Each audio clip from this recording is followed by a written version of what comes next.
Alright, if there is one video on cold email you are actually going to stay till the end for, I will make it this one. Because there are 4 things that decide whether cold email works for you and actually books you meetings. And the thing is, no one is teaching them properly. For context, I run a cold outreach agency called ReachFlow, where we've booked over 4,000 sales calls for our clients in the last year. And after running hundreds of campaigns, clients who book meetings consistently get all 4 of these right.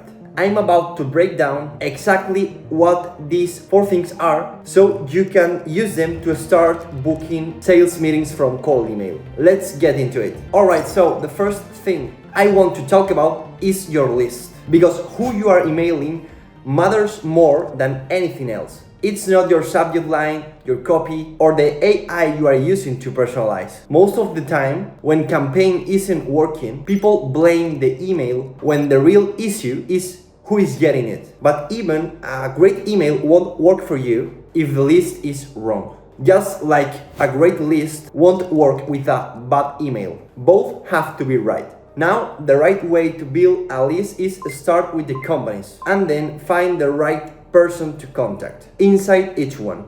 Most people skip this and just pick a job title like head of marketing, chief marketing officer, and that's it. But a head of marketing of a 50-person startup has completely different problems, budgets, and priorities that a head of marketing of a 2,000 people enterprise. So the same email can never work for both. What you want to do instead is pick the kind of companies that will actually buy what you sell first, based on size, industry, or any other relevant factor. And then go find the right person inside each one. Now, to do this, I like to use Smart Prospect. And inside Smart Prospect, you can filter by job title, headcount, industry, sub-industry. This is so interesting. And of course, you can filter by country, state, or even the city. And if you are not familiar with Smartlead, it's an all-in-one AI outbound platform that covers your domain sending and reply management as well. If you want to try it out, I'll leave a link at the top of the description. The second important part of getting your list right is actually making sure it's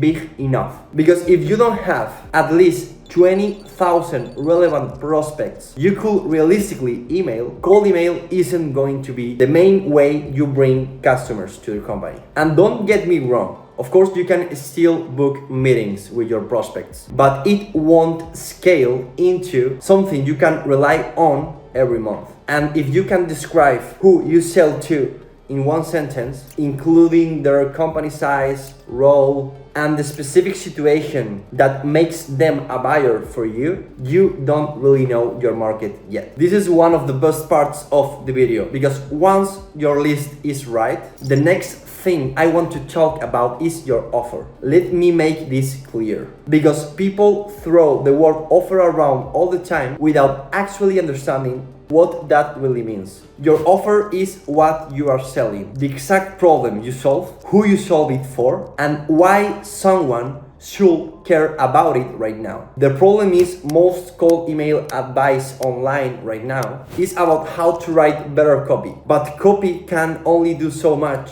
if your offer isn't solving a real problem the prospect cares about. You can spend hours perfecting your email and running every subject line variation you can think of, but if your offer isn't dialed in, none of it is going to matter. So the quickest way to test if your offer is actually good is to ask whether it solves a problem your prospect cares about enough to do something about right now. If the answer is no, no amount of personalization, AI, or subject line is going to save the campaign. Because what you are really doing in a cold email is interrupting a stranger's day to ask them for their time. And the only thing that earns that interruption is solving a problem they are already trying to figure out. So if your offer doesn't connect with something they are thinking about, the email is going to get ignored no matter how good you thought your copy was. Once your list and offer are dialed in,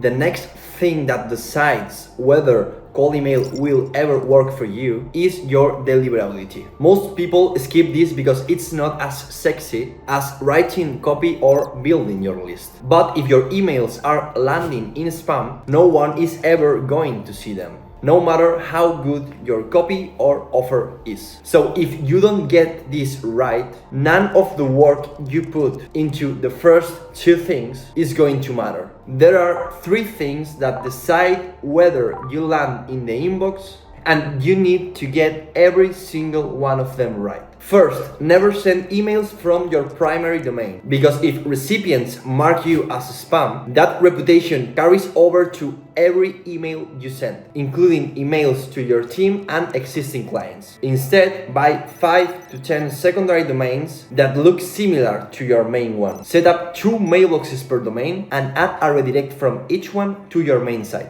The second thing is to make sure you warm up all your mailboxes at least 15 days before sending a single campaign. Doing this will build up your sender reputation by exchanging emails with verified accounts. Additionally, never turn your warm-up off once your campaigns are live. And the third thing when it comes to deliverability is keeping your sending volume at 25 emails per day per inbox. Going beyond that is the fastest way to land in spam, even if everything else is set up right. Now, if you are using Smartlead, all 3 of these are handled completely for you. So let me show you what that looks like real quick. If you go to email accounts, here we have all the mailboxes and you can bulk update the data. What's that? You can click here, bulk update, and of course change here if you want to change the message per day you're sending, if you want to change the reply rate of the warm-up, and a lot of stuff that you can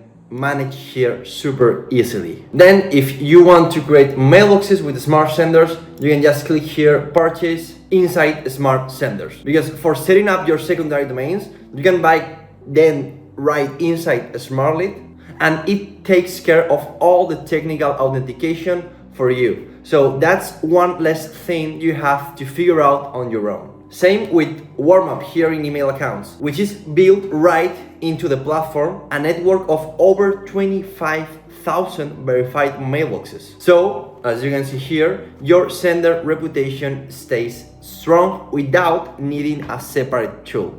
And this is key. And then there is a smart delivery, which lets you test where your emails are landing before you send a real campaign by sending test emails to verified Google and Outlook accounts and showing you exactly where each one lands. Alright, so last thing I want to talk about is the timeline, because cold email needs 3 to 4 months of consistent sending before you can really know whether it's working. The problem is most people start cold email expecting to see results in only 2 weeks. And when that doesn't happen, they quit and say the channel is dead. But the people who win give it the full 3 to 4 months, because that's how long it takes to find the winning combination of list, offer, and messaging. The reason it takes too long is because you need enough data to know what's working and what's not. If you send 200 cold emails and get 1 reply, that's not enough to know if it was your list, your offer,